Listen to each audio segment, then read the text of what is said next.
বলেছেন কোনো মুক্তিযোদ্ধা কিংবা শহীদ মুক্তিযোদ্ধা পরিবারের কেউ জামাত ইসলামী করতে পারে না, তাহলে উনাকে জিজ্ঞেস করে করা লাগবে? মাননীয় সংসদ সদস্য বয়সে আমার বড়, তিনি মুক্তিযুদ্ধে তার অবদান সবকিছুই বলেছেন, কিন্তু নিজের অবদান বলতে গিয়ে আরেকজনের অবদানের উপরে হাতুড়ি পিটানোর অধিকার কাউকে দেওয়া হয়। তিনি পার্সোনালি আমাকে হার্ট করেছেন।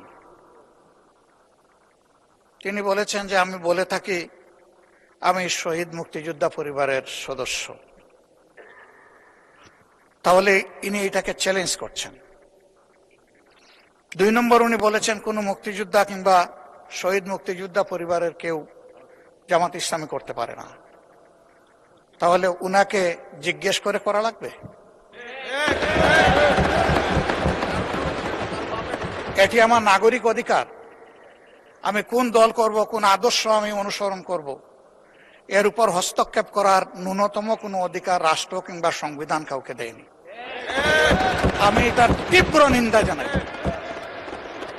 আমার আইডেন্টিটি নিয়ে প্রশ্ন করা হয়েছে, এটা গুরুতর অপরাধ করেছেন উনি। আবার আমার আদর্শ সিলেকশনের ব্যাপারে উনি কথা বলেছেন, এটা বাড়তি অপরাধ করেছেন।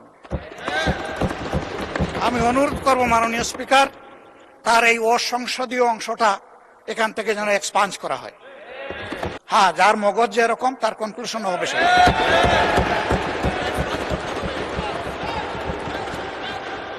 তার মতো একজন প্রবীণ ব্যক্তির কাছ থেকে, রাজনীতিবিদদের কাছ থেকে আমি এই ধরনের আচরণ আশা করিনি। আমরা এখানে প্রথম দিনই বলেছি ভালো কিছু শিখতে এসেছি। কাউকে হিট করা, গালি দেওয়া, এর মাধ্যমে বড় কিছু অর্জন করা যাবে না। কিছু গোলাবাজি হতে পারে বড় জোর, কিন্তু তার চাইতে বেশি কিছু হবে না। আর সাধারণত যুক্তি যখন ফুরিয়ে যায়, মাথা তখন গরম হয়ে যায়। একটা প্রবাদ আছে, রেগে গেলেন তো হেরেই গেলেন। আমরা সবাই মিলে হারতে চাই না, আমরা সবাই মিলে জিততে চাই।